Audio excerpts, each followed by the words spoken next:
Zimbabwe muri rudadiso ndine uyo ka kusangana kwatiri kuita pachirongwa chenyu Another Level. Mwenzi atinaye, munyarikani atinaye, mwenzi wedu anoremekedzwa mukuru. Ndofunga muchingomuona mabva mamuziva, asi asati azvizisa zita rake. Ini ndonzi Andrew Neshamba. Asenguwa dzese muri yeZimbabwe tinokukurudzirai kusubscribe kuDrumas Media. Drumas Media taking you to another level. Tisati tapinda muchirongwa tinoda kuti vatitsenurire. Indowanzofarira hangu vimbiso vozokuudzai kuti ivo ndiwo ani. Gore rino amai ndakazvifunga kuti ndiore yevimbiso. Unyange zvikaoma sekuyambuke gungwa, zvatomurora muchiri vapenyu. Ndafunga kuti tatanga namudiwa Lucy unofarira. Aitofarira mudiwa Lucy, but ndozati kuitira veruzhinji ava iyo Lucy inozikanwa nesuma top fans. Naizvozvo zvizivisei kumhuri yeZimbabwe.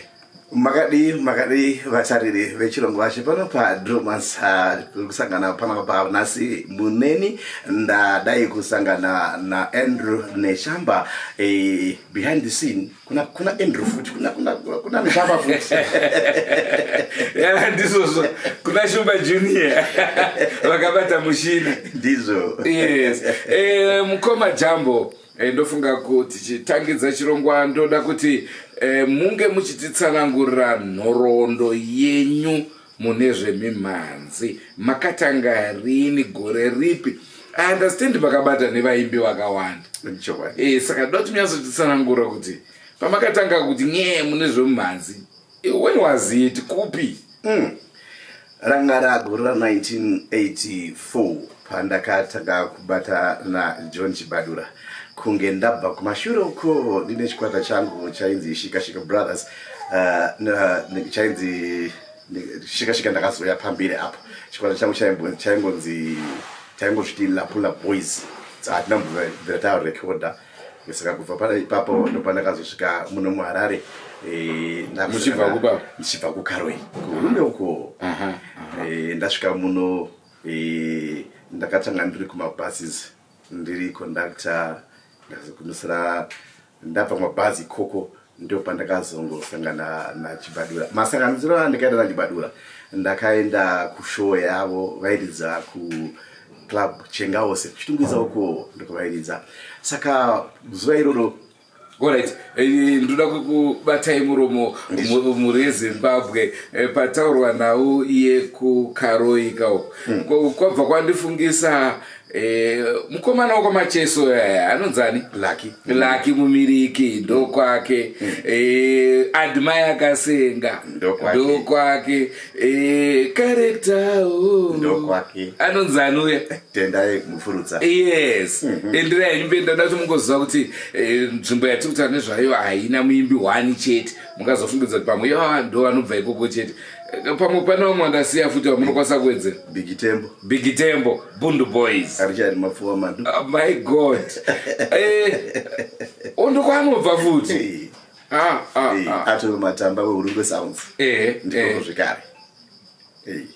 Saka Hurungwe yakabata vaimbi nevatambi vebhora zvekare. Ndivapa. Ndichikwata chiri muchiri kutondera pana Edward Katsvere. madhobha. Okay. Imuri urungo yese iyoyo. Mazvona. Ndine urombo kukanganisa ichienderera henyu mberi. Mati makabva ikoko bva mauya muno. Ndasvika munomu ndapinda mushure yachibadura.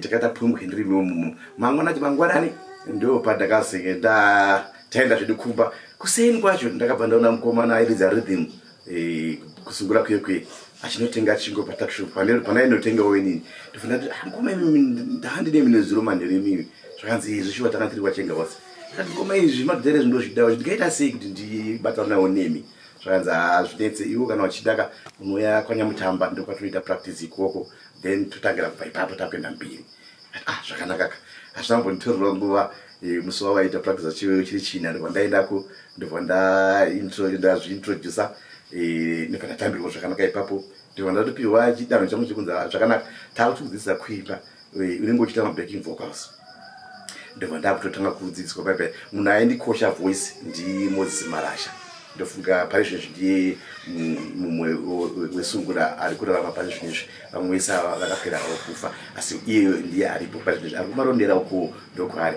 ngoma Moses Marasha ndo vakatanga kundidzidzisa voice level handikanganwe pandakapotsa kuimba ndobva vanditi iwe ndokuimba ndoti unogona kuimba iwe ndakati ndo ndisatapedza ndobva ndanzi mbama kubva ipapapo ndakatanga kunyatsokunzwisisa kuti chinonzi kuimba chii ndo matambiro andakata nesungura boys kubva ikoko nyamutamba vakazochinja nzvimbo kwakuya kwamushandira pamwe hotel kwamushandi kuHighfield now saka ndopa yainzi nyamutamba alright. Saka pamushandira pamwe ndopa ndakazoitine contract ipapo saka inini ndaiwanzonzi kana John Chibadura achinge apedza kuimba session yake tapanguva yebreak zviya ndopa ndainzi chiinda pastage unoimba saka ini dzimbo dzandaimba kazhinji ndaimba dzimbo dzakafanana nedzerege dziya ndo session yandaipinda nayo iyoyo ndichiimba dzimbo dzerege ndiri kutondoda kuti rimwe ramazuva gore rakasvika Don Carlos ndaiwanzoimba dzimbo dzaDon Carlos ukurwa 3 little words wandakura woga saka ndakati rimwe ramazuva ndiri kuimba pastage handakuziva kuti Don Carlos arimo imomo ndapedza zviya kuimba jenjivho rakuzopindawo pastage ndobva ndakadza Don Carlos oh man, you can sing very well, huh? Yeah man, I've got a iye pachake zvake mbune okay yes zvakanzi no I bless you, you've got a good voice my man, that's Rastafari. So handikanganwa hangu kuti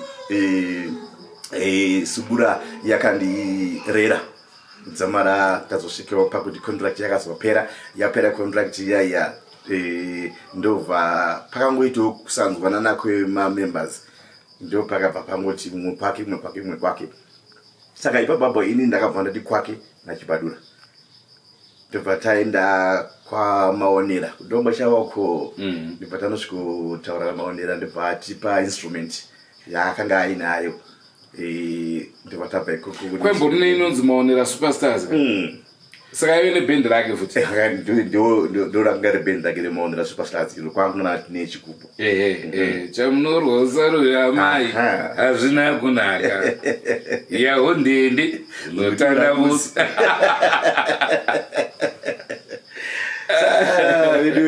takabva kure ndorondo chakakura kubva ipapapo tanaChibadura ndakabva taenda takabva tanomwana contract patabikira night club kuMbare uko ndichoka chekuti vekudhara tabikira muiziva kumatore musati maenda ikoko ndinonzwa kuti Chibadura ari ikoko kwamaonera uko vakazomborwana naChimbetu kuka panguva yatanga tiri pamushandira pamweka tanga tiri naSimon naNaison vachibekwa nesungura boys chimwe paipainzi vaingonzvidzi Marxist Brothers isati yakudendera uko vari two chete saka vaitiwo kana Chibadura kinga apedza session yake ndakaimbawo ini dzangu dzirege idzodzo kozoyawo Nice na Simon voimbawo vari Max's Brothers vachibekwa nesungura mazvona saka pabass painge paina Andrew no Ephraim Joe Ephraim Joe alright nandata tirimo manzi okay ngwa Ephraim Joe ndiyanga pabass pa rhythm guitar pampana Bata Central and then pa lead guitar pampana Neva Moyo and then pa drums panga paina Ronnie Gata achinjana na Mike Gunde and then the late Ronnie, yes, and then pa my vocals paina Moses Rasha na George Badu ndo anga ma voices so ndo mamiranga saka Ephraim Joe ndiye tungamira ndiyakanga ari band leader papapo Chibadura ari pasi pa Ephraim Joe oh mazvona ndo mamira zvakaita ipapo okay so tadaro tabigira pai tashanda paya zvakazoita kakushanduka nguva yakauya Douglas Chibadura zvakana John Jambo iwo ningokati ngwarire panyaya dzepamari apa ndoda kuti uende papi kudhoo ndiwakubata keshi ini zvakandidyamoyo ndakati hai ini ndakubviswa kustage kwandanga ndichida ndinizwa kudhoo kana zvakandigumbura nguva iyo ndabva ndati ndangondifunga mazuva mashoma ndiri kugedhi ikoko ndobva ndasiya pandakasiya lucky ndakabva ndanobatsirana nevakomana vainzi Shika Brothers mamiriro anga akaita Shika yanga yakamira sekudai izvi munhu airidza lead kushika anga ari mukoma uye airidza lead kusungura airidza rhythm akanga ariwo munina uye airidza rhythm kusungura ainzi extension anga ainzi Kumbukai airidzawo bass kwatiri kushika anga ariwo mukoma wa Ephraim Joe ainzi Andrew Joe airidza madrums ainzi Jonah Petro ndio mamira anga atashika Brothers saka takabva takuitawo mhanza ndobva tawana contract kuSaratoga Night Club ndo mazuva abuda Bund Boys ichienda kuBritain ndobva tasara takabata contract yawo paSaratoga takadhonza paSaratoga ndifunga kwenguva yakati tiri ipapo tiri Shika Brothers kambuka muchitondera kakanetsa muri kushika Brothers ndikapi zuva rakafa mai vakafa vachitaura ndosogide kutanga iyo yanga iri part 1 nepart 2 ndobva tazota futi imwe yainzi Agore Kunyima yanga iri part 1 nepart 2 zvekare ndo projects atakaita tiri kushika kuchine marecords ma7 singles nema LP oh yes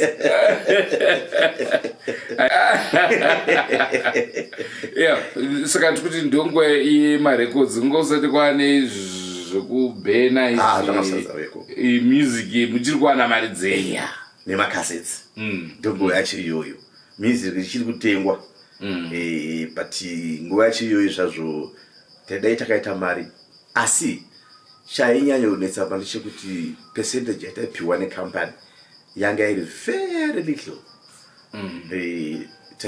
takatanga tichipiwa 2%. Just imagine 2%. Nokuti vanga vasinga titarisiro kuti vanhu vanofanira kunge yes kazo complain baba mbiri batazopiwa 5%. Patakazoita vana vibiswa tanga tapa 12%. Asi still mari yacho taingozoiwana zvedu asi inenge isina yanga isiri mari chache yakati nekuda kuti chinji yacho yaitorwa naivo vecompany. Ndichiri kutonzera kuti pane rimwe gore randakazombodzwa naEffect Mujuru chinzi Jambo unodii kuenda kuSouth Africa wako ndokazara music yako uko ini ndaisive ikoko bongo handinati ndaimboziva kuti music iri kutengesa South Africa. So music ma royalties ese aibva South Africa ese vaingorovera pasi vachingodya variko izi tichidya nhungu dzezvironda. Vanhu vaive ndikavafunga soka ndinonzwa kurwadziwa zvikututu. Vakanga vari vadzvinyiriri dzaitove mbavha rekanitaura chidaro. Dzainge dziri mbavha nekuti vakatibira mari dzakawanda. Panguva iyoyo dai kwakuri kuti taipiwa mari yakanyatsonaka dai takatovaka dzimba takatopedza, asi nekuda kwekuti taipiwa mari shoma shoma, just imagine kuti 5% pakatengwa this album Vimbiso yakatengwa in excess of 10,000 copies. Ndo yanga iri mari yakanaka zvekuti just kuti alright 12% of the whole total amount yatengwa yachina iyoyo iwo vakasara nemari pama albums akaita se 10,000 copies. Means makaita metsi mboyo yakaitinzwa. So ndo mamira zvakaita izvozvo indirambire imwe mubvunzo ini ndinoradanira zvakawanda. Muri Zimbabwe regai timbo tura mafemo, asi tichitura mafemo pane kamboka Mudiwa Lucy chimbodhiroera itinzo. Mudiwa Lucy. My favorite. Shona zvawanda iwa kwedza o level yako Mudiwa Lucy uchandifungawo here unotonerawo here patakatangira nepatakasidzira muchato zvawanga waswederawo. Your favorite? Pane kwandinoda kumberi kwacho kunonakidzawo. Iborova ikoko. Zvone vakatoveka konyeka oresa mwoyo wangu you are my way ingarwanibaya ndikafunga matiro yako yaka tsika nditsikewo kutakudzana banda uko lenda. Kana musikakazeka katsvagei kamboi kako Mudiwa Lucy. Notondera uire matakatangira nepatakasidzira muchato zvawanga waswedera.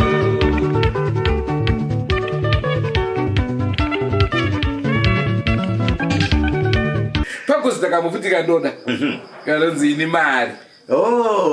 Ini mari. Shona iwe munhu ini ndauya kwauri ndini mari upfumi hwaunoda.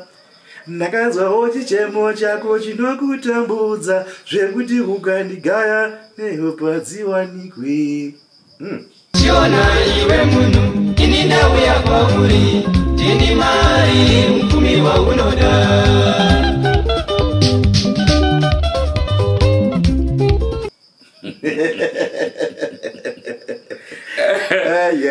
Ongo muri Zimbabwe tirimo muchirongwa Another Level. Tina mukoma Michel Jambo. Right. Mati mimi maro akavana Vimbiso. Kubva zvamari dzaVimbiso hamuna kuzombobuda muchikwata chenyu here muchienda mune zvimwe zvikwata? Patari dzaVimbiso takabva taita mukana wekuenda kwaMutare. Kunova kwatakazokwanisa kunge tichiwana contract ikoko. Maendero atakaita kwaMutare takaenda naDavid Zome anowandiyanga ari mutungamiri wechikwata Zimbabwe cha Kings. Saka ndiye akauya kuzotora kuno kuHarare. Shure kwekunge iye akanga aine Wisdom Band tanga tatiparadzanei mazuva atakabva kuKwekwe. Isusu takanga kuKaroe. Saka zvaakaona kuti song yaita mukurumbirai ndio pakabva aona mukana wekuti no regai ndidzikwe nevakomana avo tishande pamwe chete zvekare. Saka akabva azouya kuzotitora kuno kuHarare. Apo mazuva iwayo ini ndakanga ndane vakomana veMarunga Brothers, but ingwa chida iyoyo Zome akabva no ngatimudzoserei Zimbabwe cha Kings yaya pato zvekare. Saka mabvira rikaita kuHarare ndichiuya muHarare takadedzwa nemukomana ainzi Jeffrey Joko. Is the late anyway. Ndiye akatishedza kudziva vakomana uyai kupi uya kuno kuHarare. Mashedzero akaita akatinyorera message akaendesa kuZBC kuchidana the late Sam Sibanda. Ndova vanaunza kuti Jambo urudiwa kupi kuHarare nemuchinda akadai. Saka ndakatozvidzwawo ndiri kumapfanya kwangu chakasara. Ndopanda kanzwawo ndosvika kutaura chipi chikanzi iwe tanzama kusini mchinzi uri kudiwa kuHarare. Ndikati kuHarare zvakanzi message yauya chiti zvakati ndikati zvakanaka. Ndipo ndinda kumushanda pana ndikubotaura gogo wangu. Ndakati gogo ndikudiwa kuHarare. Handina mari kuenda kuHarare kwati ikoko. Kambuya zvakanzi chinei. Ndipo tekisa wakudzawo mbiri. Ndibva wana mari basi ndibva ndaya kuHarare. Saka ndisvika kuHarare ndibva ndaenda kuZBC kunobvunza kuti zvakamira sei. Ndakasvikoona namukoma Sam ndibva wanditsanangura no munhu ari kukuda anogara muna Montague Avenue ndiko anogara ikoko address yake ndei enda ikoko unomuona. Ndipo ndakasvika chinoona Jeffrey Joku uya.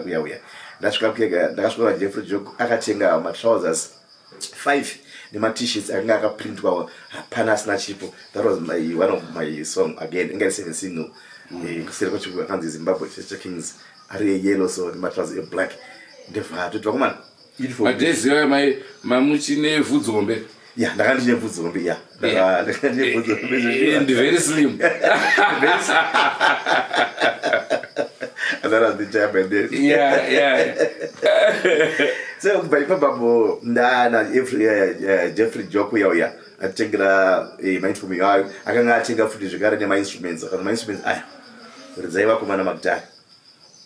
Saka panguva iyoyo vakomana vakanga vaparara mwacho ainzi bass anga ari kumagororo kurumbe uko ainzi Hoza Boma Kasinama ndo mchidaiza bass iyoyo. Saka ndabva ndaenda kurumbe kweko nomutsvaga ndabva ndasvika kumushaya ndabva ndazokusiyira mari kudzimai wake ndokuti ainge ari kusanyati. Panguva ndakasvika musoro ndakasvika aitodza aenda kuHove atova ne2 days aenda kunobata Hove. Saka ndakuzokwanisa kuuya naye ndakazotosiya mari pasi ndibva azoteera later on ndibva azoya kuHarare takaurodi kupractice paya ndibva tazorekoda kuGrama tarekoda album redu riya munhu atakanga tinaye airidza madrums akakoniwa kubata beat redu zvakanaka. Lucky enough ndibva taona kuna Chigariro Clement Chigariro anova kanga ari drama we Barrow Express original Dembo. Ndiyazi batsire pa ndo varidza vimbiso adambo practice takangotanga kutongoridza from there film studio ndova record effect ngobuda zvakanaka. That was our first album Zimbabwe Twins. Saka record rere akabva raita weiti zveshuwa raita iti kudaro ndo pakazoyaziwa machino komana ndi kwa Mutare tinomba mwana wa mambo. Mambo aizani Dzokombo ye angari kwere mambo nezdairoro mambo wezdairoro anga asipo. Chakaitika nechekuti parhythm yakarinziwa na Micron pane manotes aiti dan dan dan ndipo pandakatora word kuti Dzokombo. Okay. Zvifambirani. Ndio zvakaitika ipapo. So taenda kwa Mutare kuya takabata contract kwa Mutare pa City Hotel. Taichinjana tanga tiri maband maviri. Isusu Zimbabwe Kings ne Aran family. Ndio maband aichinjana ipapo. Saka takadonza tiripo pa City Hotel paya. Tichiti takaenda kudanga mvura kuti Banyamani ndio kungari mahoteli maviri City Hotel Banyamani ndio hotel yange iri kudanga mvura. Saka taingochinjana chidai dzamara tazosvika pakuti panguva yekuti majournalist vaiuya kwa Mutare. Saka vachiuya kwa Mutare vaisvikotsvaga inini semunhu akanga ari anyora chirekodhi yoita mukurumbira. So kune vamwe vatairidza navo hazvina kuvabata zvakanaka kunzi inini muwi mbendi iri ndinda kuita mukurumbira songe ndiri band leader pata nguva nekakusaurira kajealous kaya zvakazokonzera kuti tisvike pakunetsana nevakomana vaya. Tanetsana kudaro ini nemunin'ina wangu ndibva taunda izvi zvakuna kwazviri kuenda izvi rega tibva tangosiyira nazvo tibva tasiya band riya tauya kuno kuHarare. Tasvika kuHarare kunoku ndo pandakasvika kuGrama ndakunopa report yekuti band redu tadi taparadzana. Ndakasvika kuGrama kwekwe ndakasvika navavhuri ndichivatsanangura kuti band radi raparara. Zvakana vavhuri vakumana chokwadi watikudira band raparara. Apo ndakaona patebhuru pawo pakazara maalbums avimbiso yoyoyo ipi yakadai achita kumana record yaita iti kudai kuparadzana. Ndakati ndo zviripo zvakarwadza management yese yeGrama zvakanzi zvisinei kuti ngadii. Saka zora chiroro ndo musi wandakaona Leonard akabvanzi na Vavhori Leonard Dembo. Vavhori Dembo ndiwe aibvunza kuti munhu akaimba wembiso ndiani, ndi uyu. Dembo ndobva waya paende vatakwadzana. Zvakanzi ndiwe Jambo, ndakati zvakanzi iwe unozaka iwe kakubva nhasi ndiwe ushamwari yangu iwewe. Ndakati wonaika. Zvakanzi unogara kupi? Ndogara kuGlenvision. Ndogara ikoko. Papapo takabva takakwira Dembo, takabva tangopinda mota takuya kumba kuGlenview. Takabva yaitongowetsika titsike kubva ipapo naDembo. Ndo pakatangira ushamwari wangu naDembo ipapo. That was 2002. Kusvika pakuzorekodha, pakarekodha Chitekete, pakanga paita split zvekare nevakomana vake, asi vanga varekodha. Saka musi wanoita mavoices ndo vakati atiende kupande kugirama unonzwa zvandakadira zvandakaita kutoenda kugirama kuyokuye tobva yatanga kusempliwa papa vanyamondera vachiita tunhu twavo. Saka ndakagara muso ndakateerera achiimba. Saka pane pandainzwa kuti pari kushota apa. Saka ndobva ndazoti kuna Dembo, shamwari pamwe vachiimba apa pane pandanzwa pari kushota. Zvakanzi iwe microphone iyo ita zvauri kufunza kuti ndo zviri kushoda izvozvo. Ndobva ndaenda pamicrophone paya ndakutedzera paanga achiimba paya. Ndobva ndanzwa kuti apa parudare pakusara pakati apo pari paiti vana vangu vanoda kufara kana ndauya nenyama kuti wese muntu. Paizoti ati usaure moyo. Ndaizodana ndichiti usaure moyo. Okay. Usaure moyo, usaure moyo, isunungure yo dirangari.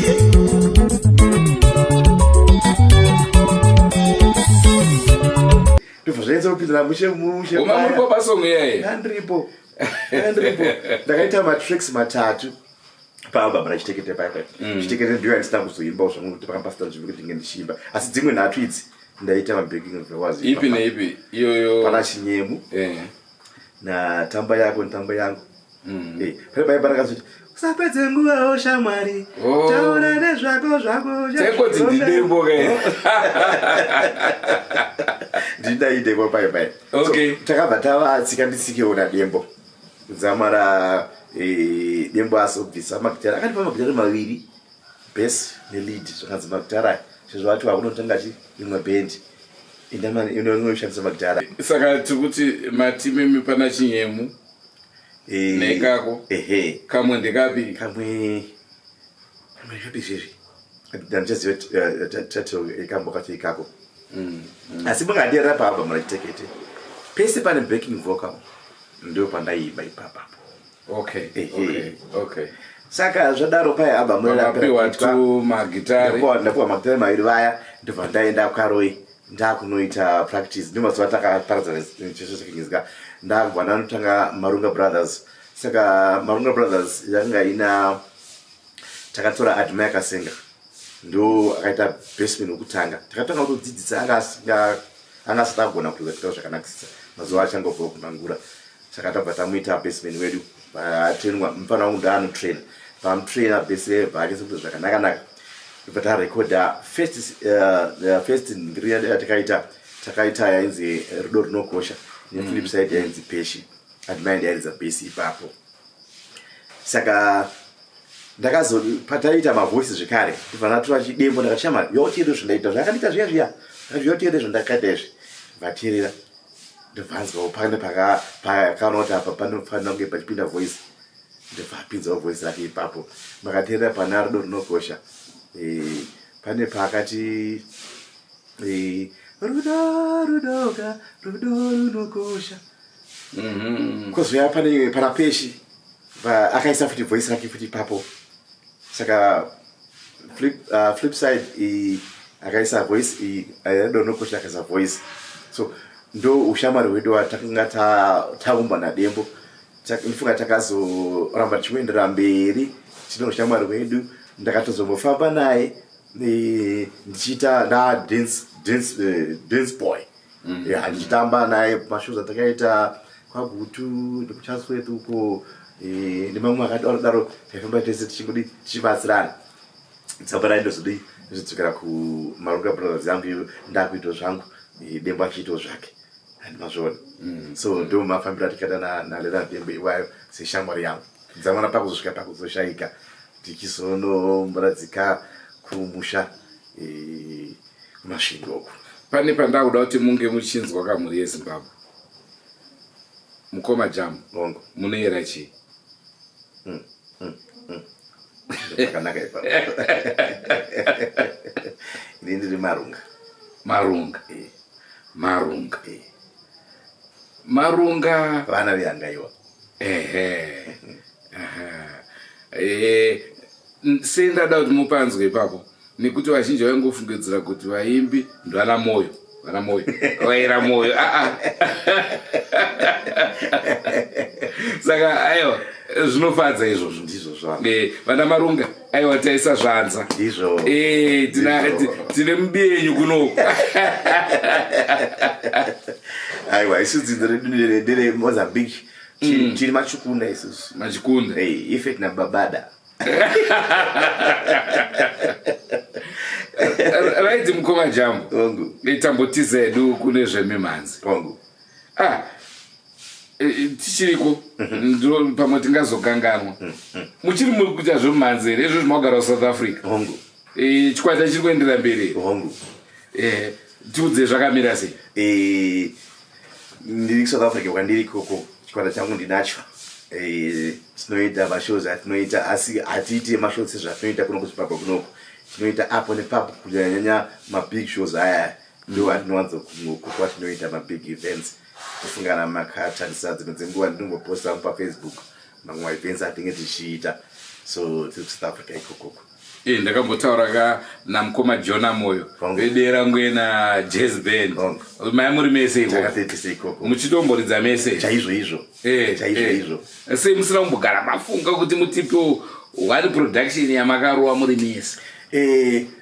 Pane live DVD ratakaita kuPeando iwe ndiniwe iyoyo pane pandakazoitenda paripo pandakaisa song yamukoma Jona Moyo ndibva ndatovadaidza ndakachiuya mutoridza ipapapo ndibva vakazoridza zvekuti kana mukatarisa pavidhio iroro ngoma Jona waripo ipapapo achitoridza gitari ravo pasong yandakaita iyoyo nekuti ndabva ndatondera kandichitaura nemushakabvu Tongai Moyo paive nedebate rekuti ari kugona kudarika mumwe ndiani Tongai Moyo kana Alec Macheso saka ndakazobvunza Tongai ndikati mukoma Tongai kosi musiri kumbotipa makabatana sana Moyo namacheso namacheso sei musiri kutipa makabatana?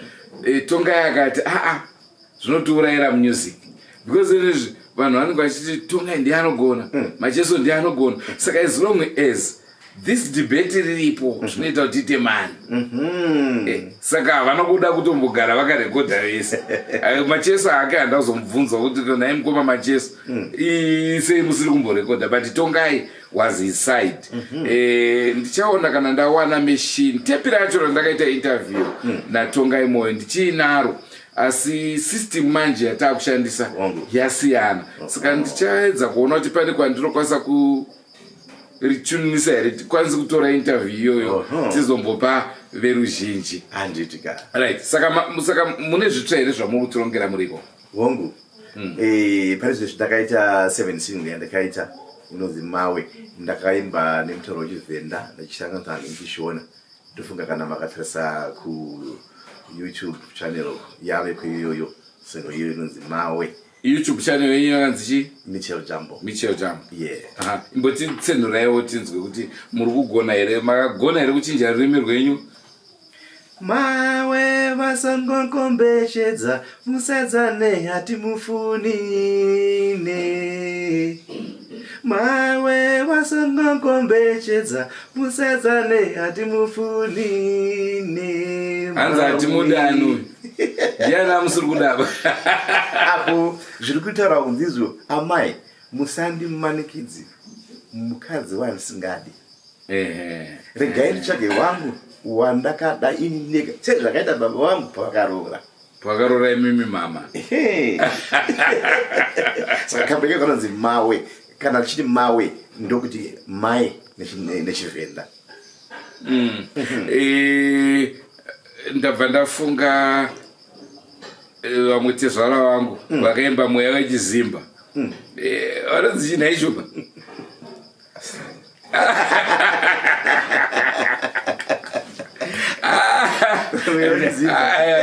Ndikuziza kutaura hangu nekuti ndoripiswa asi akaimba mweya wechizimba.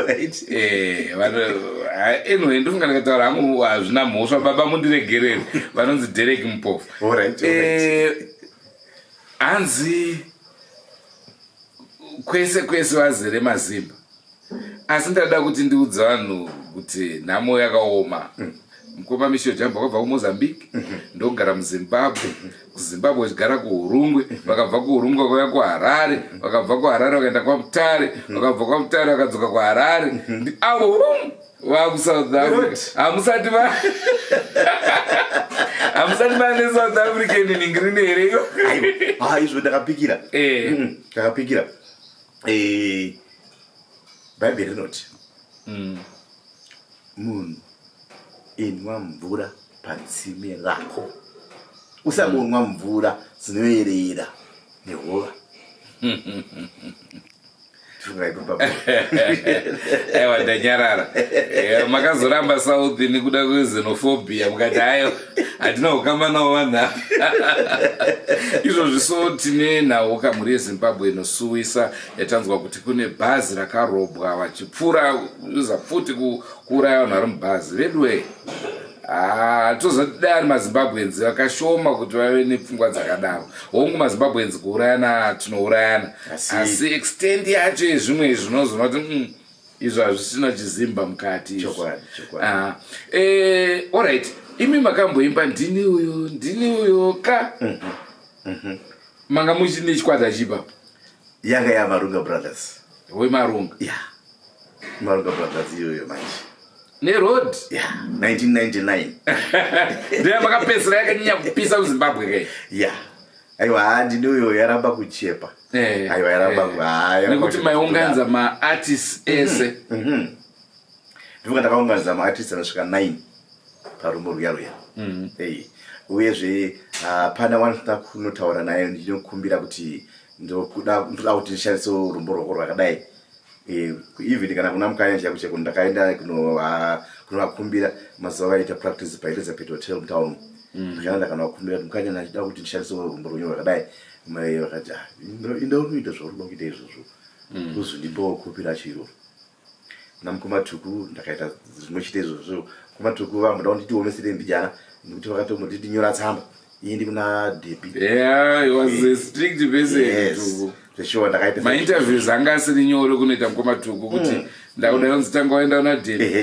Debbie wacho otanga kutaura waitoneta munzira kuti saka ndinoyo ndakataura nevaimbi vese ndichivakumbira kuti ndinge ndishandisa dzimbo dzavo dzamara yazobuda. Ndinoyo haina kutora kanguva kashoma kuita. Ndifunga yakatitora makore 3 kuti tizoipedza tizosvika pakuirekodha. Nekuti maedza kubatanidza mainstruments akasiyana siyana. Mazvona. So ndo album rakati netsei naiyo vimbiso iyoyo. Asi ndakazoita zvangu mamwe maalbums aripo anozonyanya kuwana zvawo airplay yakanaka nezvikonzero zvatisingagona kutengesera nguva paizvinoizvi. Asi ndo nyaya dzacho idzodzo. Vateereri isusu tiri vaimbi venyu tine nhoroondo dzakawanda dzamungada kunzwa dzamungada kuziva. Chandinokumbira ndechekuti kana muchinge muine zvamuda kunyatsokubvunza musataure kwamusina kuswera. Handimboona inini ndichirumba ini ndichikurarama ka ndibvunzei ngoma Jambo apakapira sei pakadi panongotaura zvamusingataura kwasina kuswera. Regedzai muri Zimbabwe iye zvinoisvika timbomira mbichana pano. Tida kuti timbokupai mhanzi waMukoma Michel Jambo kudzora kane kudzora ndangariro tozoendera mberi nechirongwa.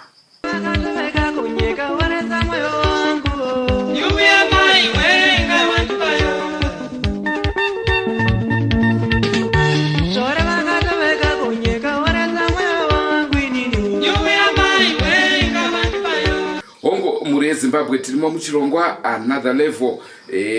Takuita tichiswedera kwa mvura yacheka makumbo, asi sezvamunoziva maitiro atinoita chirongwa ichochichi pachinopera tinoti imimi mafans eDrumas Media titumirei mibvunzo tibva tataura navo, kasaka vari paWhatsApp group mibvunzo yenyu tichange tichiiverenga munguva pfupi inoteera. Mukoma Michel vari pano vachibva vazvipindurira mibvunzo yacho. Takuda kumboya kupersonal life yenyu. Tabva kungiringiri ndizvo. Makaroora here? Ini ndakaroora 1989 ndichiroora Vimbiso, ndo pakabva title track yayo inonzi Vimbiso ipapo. Ndiye Vimbiso. Ndiye Vimbiso. Saka taimbiswa tese. Hai, Mwari pindirai. Vanhu vayatanga. Chibva mambotimbira Vimbiso zvakare.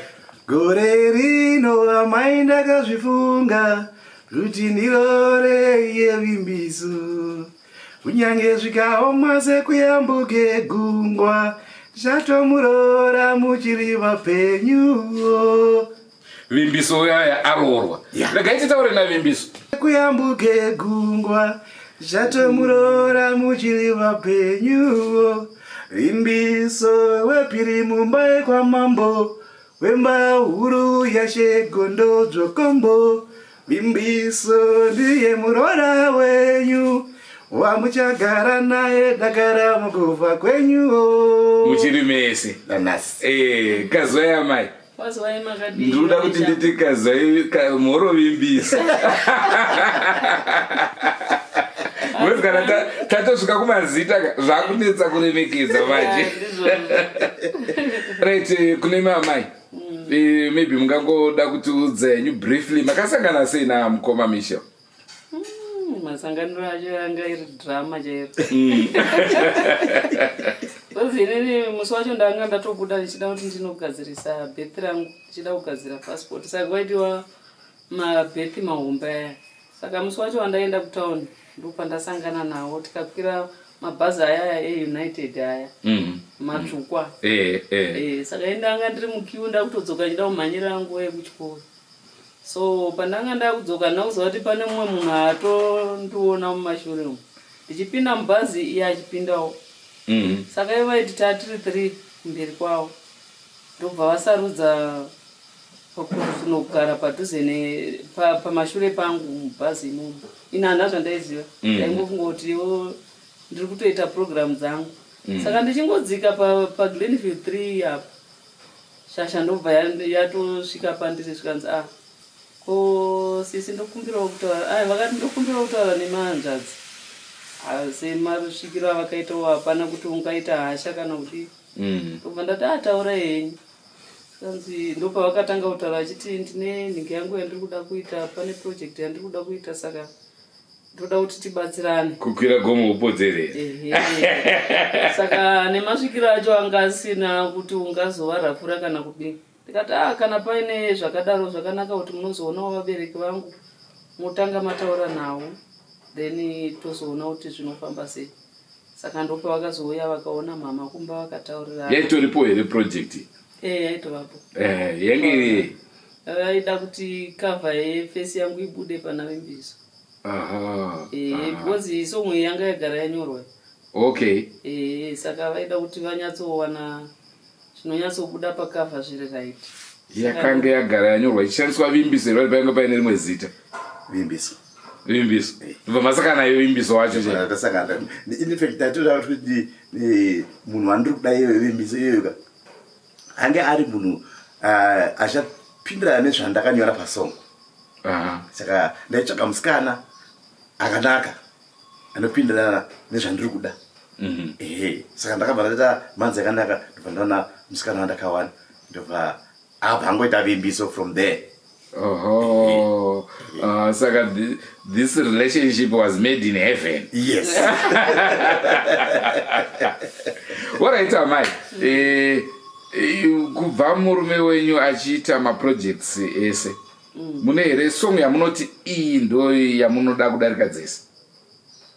Kubva matiimbirawo. Kuimba. Ini ndinonyanya kufarira shingiridzo. Ya, iyo ndinoifarira zvakanyanya. Ndinonyanya kufarira naiya yakanzi Mari. Na Mudiwa Lucy. Na vimbiso yacho yoyo. Saka ndekapi kamuri kuda kutiimbira? Shingiridzo. Munibatsira iwambeka. Pane vamwe vane ruvengo vasingadi kuona vanowirirana zvavo. Paripo vamwe vane ruvengo vasingadi kuona vanodanana. Vakagara seko vanhu ava. Mwoyo yavo inodzimba kuona vanowirirana. Mwoyo yavo inodzimba kujaira zveruvengo. Vakagara seko vanhu ava. Ya, pakaipa. Saka maane mhuri yakakura sei amai? Tine vana 4.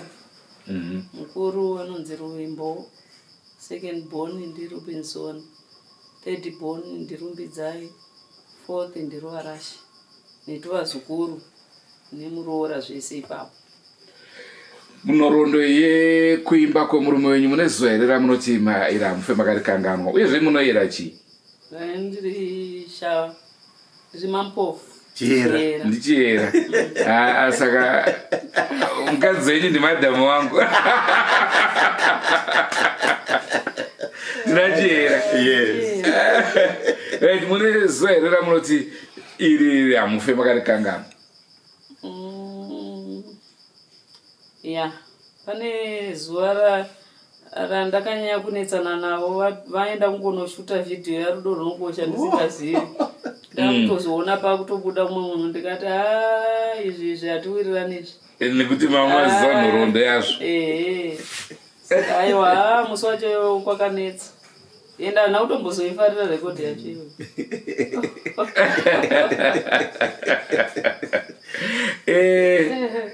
Muri kuinzwa kanhau iyo koma makunzvenga sei zvakaitika ipapoka tiri mutauni tichishuta video anga aidirecta video ndiLazarus Tembo the late saka akabva angoti panodiwa musikana apa saka kuti tikabva kutauni kudzoka futi kunoku kuzotora madhamu netaimanza nenguva futi zvakanzi ingotora ingokumbira chire munhu waonoona ari mustreet anongogona kuti tingoita pati iwe chete just 2 minutes chete ndibva ndakangoonawo munhu aifambawo mustreet ndibva ndakumbirawo ndachikumbirawo kuti mundibatsirawo pane panoda kuti mungofecha padiki diki apa musikana uyo anamboitoonaro akabva angokutendawo ndibva tangobuda naye tangobuda tichifamba teseso tingofamba zvedu so hatina kana nhasi handiti mumuzivi kuti akata kupi kana nezina kati hatimuzivi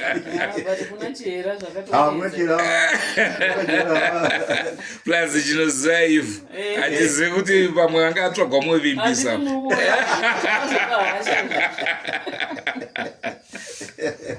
Aiwa, tinotenda zvikuru mama nenguva yamatipa. Ameno kana mine mashoko amunoda kusiyira mhuri yeZimbabwe? Mhuri yeZimbabwe ndinongoramba ndichikurudzira kumadzimai evaimbi kunyanya kuti ngatisanyanye kuramba takarelaxa tichingomirira kunana baba. Ngatitsvagewo zvinhu zvekuita, tishande nemaoko edu. Asi ese mashows anobuda zvakanaka, mamwe anoflopa, zvimwe hapane zvimhingamupinyi zvakanyanya kuwanda kunyaya dzemusic. Saka kazhinji kacho zvinenge zvichidaiwo mudzimai kumirawo nerimwe divi uchibata-bata kuti zviite, uchibatsirawo baba. Iye ndiri kuona kufitana makafitana henyu.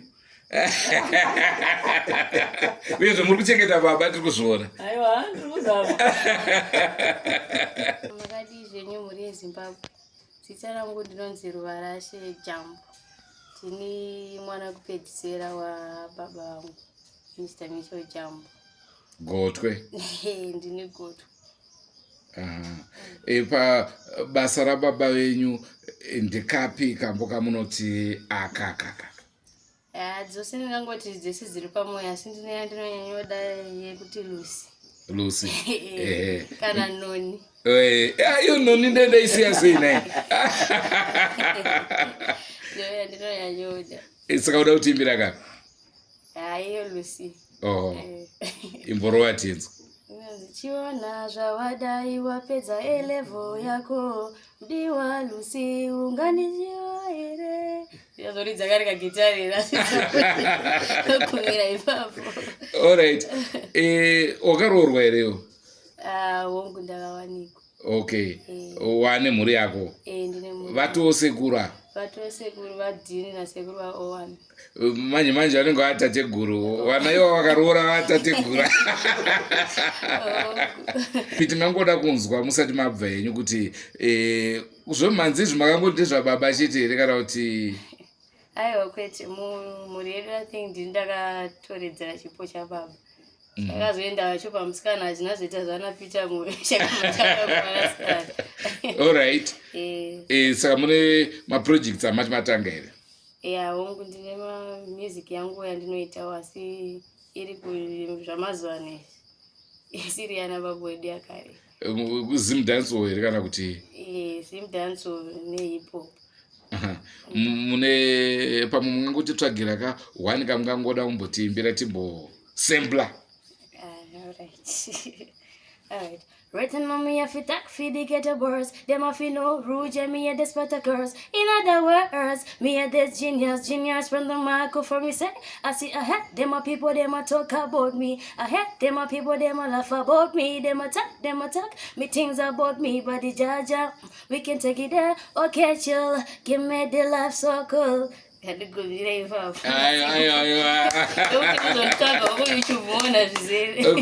Saka ndokune music yenyu ku YouTube yakanzi chi? Ruvarashe Michelle Jambo. Mavinzwa ka muri Zimbabwe kune vanoda kuteera music iyo vatapirwa sematapirwa andaita endai iko muno subscribe kana ivedwe kusubscribe supportai mwana nekuti ndiye Michelle Jambo wamangwana. Ndingango ndine mashoko ekupedzisira ekudzorezera rangu manje kuti say no to drugs because drugs they destroy our future and we're the future of tomorrow. So ndingangoti zvaparadza mayouth edu zera redu zvamanje madrugs nezvinodhaka izvi. So I just want to say kuti just concentrate on yourself and leave drugs kuti uve ne brighter future tomorrow. That's all I can say. Ndoitwa Robinson Jambo. Second born mbama Michelle Jambo. Nziya ndinofarira ndinofanira vimbiso. Ndofarira pane my lord. Munogona kuimba here timbonzwa ka timbosembla voice yenyu? Like izvozvi zvandikwanisira kuimba but tinoima. Muri dread ai German dai dzinge dziri dzechirasta pamwe dai mambo. Aiwa sungura nerasta like zvinhu zvangofanana because tese tinenge tichita nezveculture. Ewa tinotenda mukoma. Unguka muri yeZimbabwe tiri muchirongwa another level and tasvika takusvika kwakaperera chirongwa. Asi sekuvimbisa kwandaitaka chikamu chinoka ndechenyu mafans eDrumas Media uyezve ndechenyu imi vanofarira mimhanzi yamukoma Michelle Jambo. Naizvozvo tapinda muchirongwa chemibvunzo. Mukoma Michelle Jambo. Gaitinzwe kuti veruzhinji vari kuti kudini? Hanzi naZakaria Arnold Zishumba vachiri kuimba here uye besides music vari kuraramiswa nei vachiri kuita mashows here? Ndofunga yemashows mamboipindura uyezve kuti muchiri kuimba here mapindura. Hanzi pane mamwe here zvikiribidi zvamuri kuita kunze kwekuimba? Inini kuimba ndo kuri kuita kuti mhuri yangu inge ichirarama. Vezvi ndifunga namba masvika pamushono maona mushono zvakaita zvese zviri kubva munyaya dzekuimba. Kazhinji kana ndiri kuSouth Africa ndinenge ndichifambisa mhanzi yangu ndio pandenge ndichikwanisa ndichiwana raramo yangu ipapo. Handisi kuzombobva munyaya dzemhanzi ndo mandiri mumo ndakatozoona kuti ti.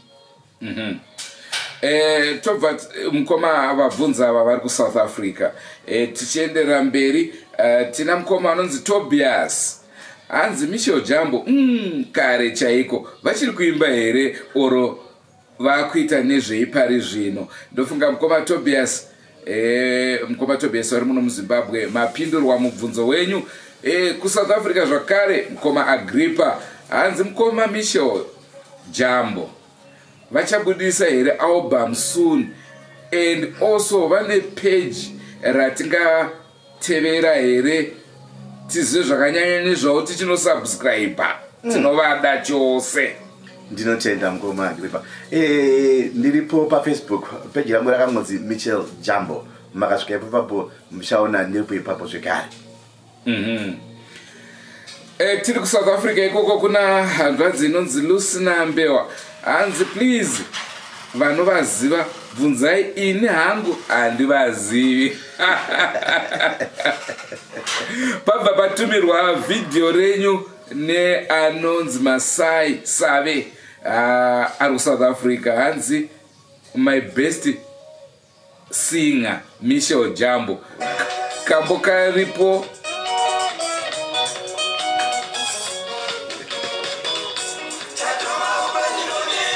noni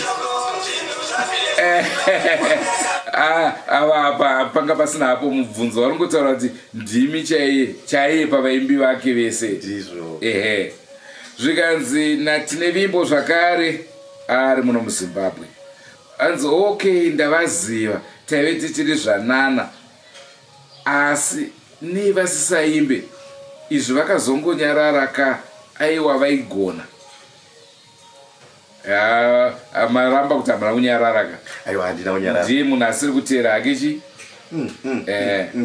Ndingada zvekare papa kukuzisai vateereri kuti pabvunzwa mubvunzo wekuti pane zvimwe zvandiri kuita here besides music.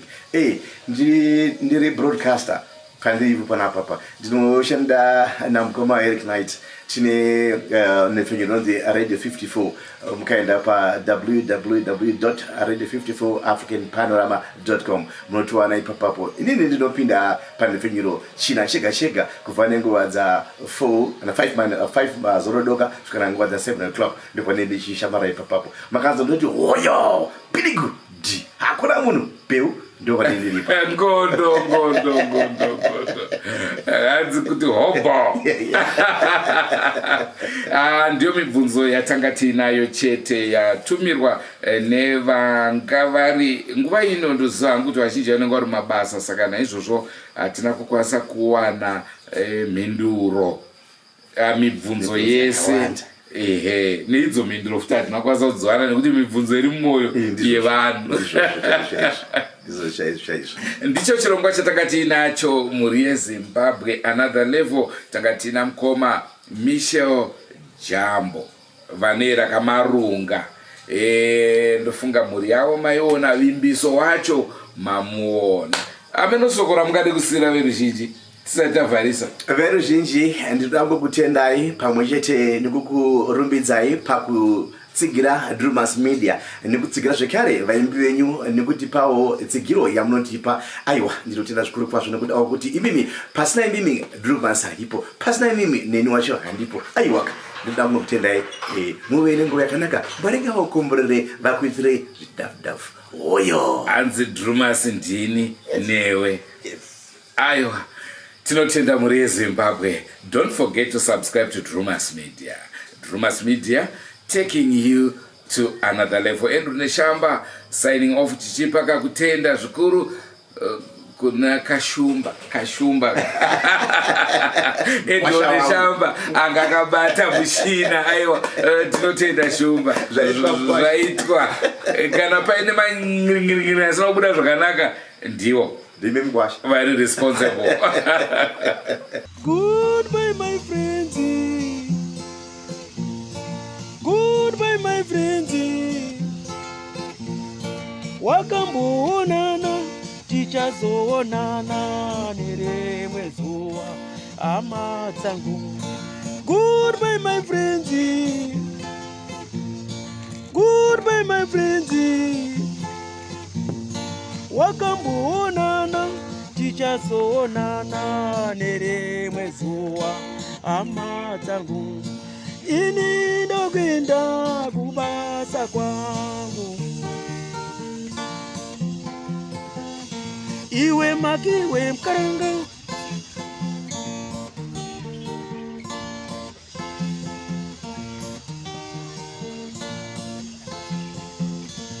Iwe makiwe mkaranga.